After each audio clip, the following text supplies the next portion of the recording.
আমার কন্যা সম চন্দ্রিমা এবং আমার বন্ধুবর দেবাশিস ভাই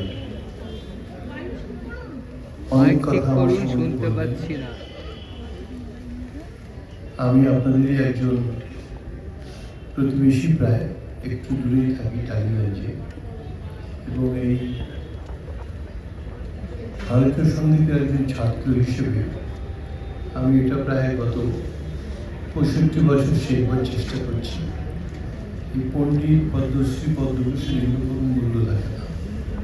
সব থেকে বড় হচ্ছে যদি আপনাদের আশীর্বাদ পাই, আপনাদের ভালোবাসা পাই, সেটি সব থেকে বড় পুরস্কার।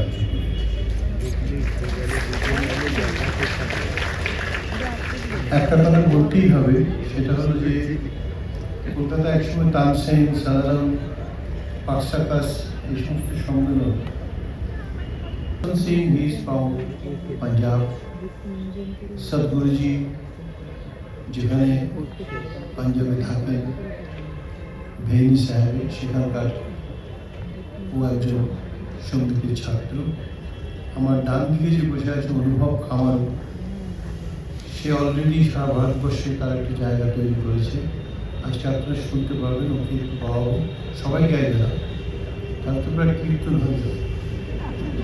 অনুভব শুধু গাইবে, আর আমার পুত্রবধ, ভারতবর্ষের গর্ব ঈশানের বাবা নয়ন ঘোষ, পণ্ডিত নয়ন ঘোষ, সত্যিকারের পণ্ডিত নয়ন ঘোষ, নামের জন্য নয়।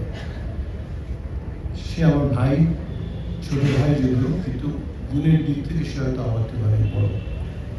তার পুত্র ঈশান এখন সারা পৃথিবীতে তার একটা পুত্র, বেহালার ছেলে জ্যোতির্ময়, সে প্রায় 5 বছর বয়স থেকে শ্রুতিনন্দনে আসতো।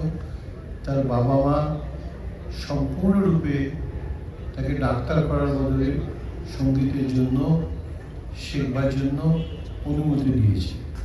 সেই জন্য আমি তাদের ধন্যবাদ জানাই, এবং আপনাদের পাড়ারই ছেলে আশীর্বাদ করবেন। আমি খুবই কম জানি গান বাজনা, বিশেষ কিছু